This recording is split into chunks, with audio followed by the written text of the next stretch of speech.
Hello, hello, this is T Encrypted. I'm your host, Riley Richardson, and today we are going to be focusing on some well-known and not so well-known creatures from folklore. Today with me, I have Doug Kerber. Hello. I'm here. Hello. Hello. Hi.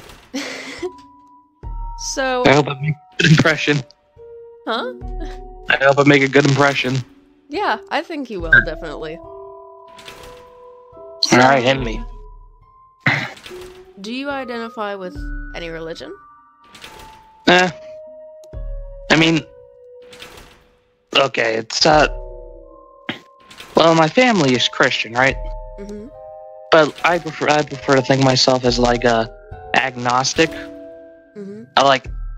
Because, I don't, I believe that none of us can really know, for sure whether or not there is anything out there, but, I do like to believe that there is a God. But, I'm just saying, he's, unknowable, and we wouldn't really know, but, we should still follow his teachings because, they're good teachings. Yeah. Mm-hmm. Love thy neighbor. Mm-hmm. Talking about, the actual Christian stuff and not the Bible never says anything good about vaccines kind of Christian. Yeah. Because, no. Those people ain't Christian. Yeah, I'm kind of the same way, personally. Yeah. Family's Christian, like everyone in my family, but they're not super into it, and they never really forced me into it, so... Yeah, my family's, really, really intertwined with, the faith, my sister's, going to, a college to, get a degree in ministry, for example. My dad's my dad played music for the contemporary service, for a long while before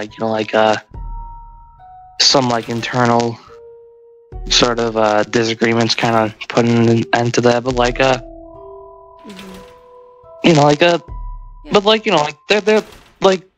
they're. So it's just, important to your family. It's just a big part of your family? Yeah, it's a big part of my family, but, they're not, overzealous about it. They're not, again, it's not, it's not, the bad side of quote-unquote Christianity you see around. It's, it's, again, they're just like me. They, think that, it's good to follow these teachings because they're good teachings. Yeah, it's just, you're just living your life, and you're just making sure you're living by some good rules. Yeah, pretty much, yeah. Yeah. I'm pretty confident, with, my view on life. I don't know everything, and I'm fine with that. Yes, that's definitely a big thing. A lot of people like to, try and find out everything. I was one of those people for a while, and I was like, I want to find out... Yeah, there's, there's, stuff to, find out, and, I'm perfectly fine with, coming across and be like, hey, this seems pretty nice, but I'm not, super into, trying to uncover every single truth. Yeah.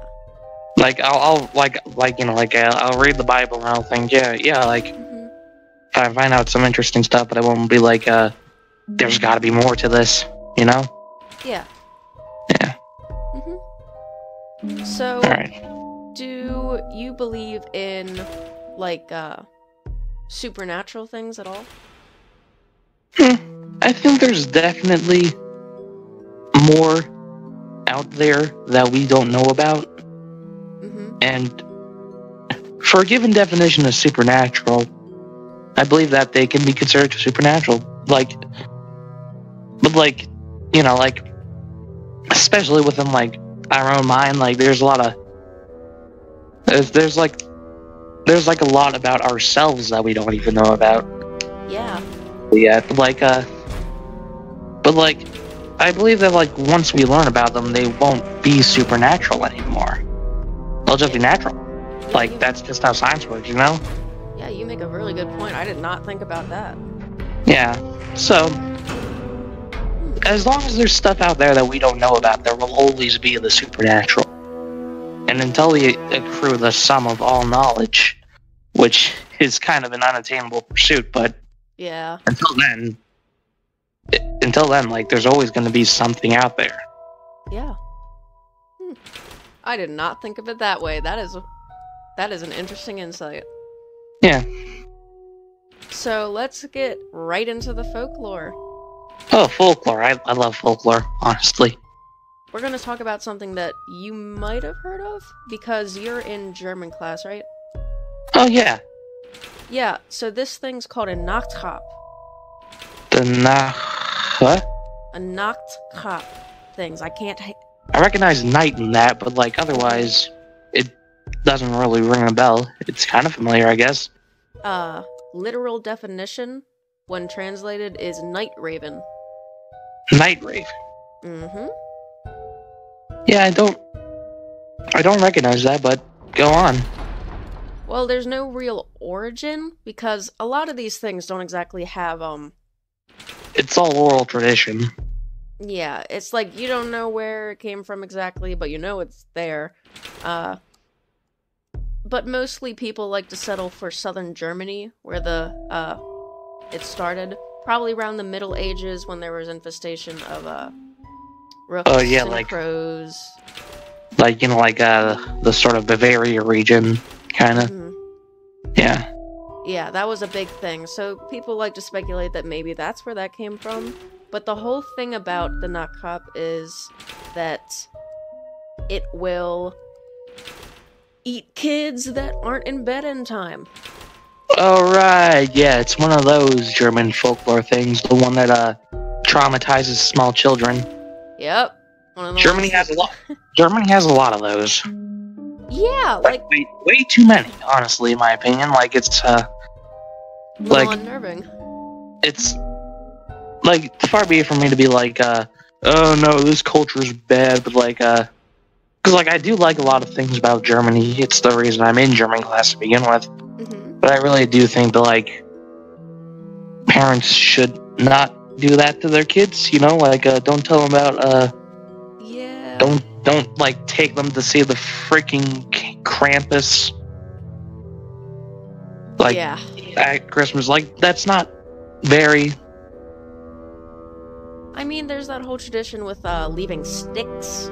It's like, you get a golden stick, you were good. You get a silver stick, you were bad. I like that one, but maybe not the Yeah. the other one. But that's another topic. But for this, there's two versions.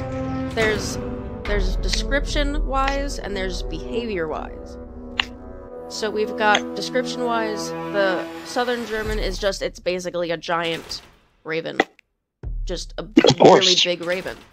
But in Norse mythology, it had no eyes, and when looked into, it resulted in death. People like to depict it as, like, it has a skull head. People like to do that. Mm-hmm. Yeah, Norse tends to be like that. Mm-hmm. Norse mythology, you know, like, you got, like, 6-legged horses. Yeah. Some crazy mythology. Yeah, crazy stuff. They also got holes in their wings, and when they are licked into, they cause illness and disease. Ooh. So that might be a little reminiscent of the birds being carriers of disease. Oh yeah, birds are very dirty animals. Yeah, they really are. So do you know of any other German folklore besides Krampus? Of course, there's Nectar Precht, who is very similar. Mm-hmm. He's, basically like, just kind of like the villain of Christmas time. Like, you know, like, Krampus is like, you know, like, just a bad dude. Yeah. Like, Nectar Precht, he's like, kind of the anti-Santa in a different way. That's interesting. Yeah. He's actually a companion of St. Nicholas. He wears a black or brown robe with a pointed hood. Sounds sort of familiar, but that might just be because it's a common way to make things look creepy. Put him in a cloak. Yeah. Mm-hmm. He basically, like, represents kind of like St. Nicholas's servant, really. Mm-hmm.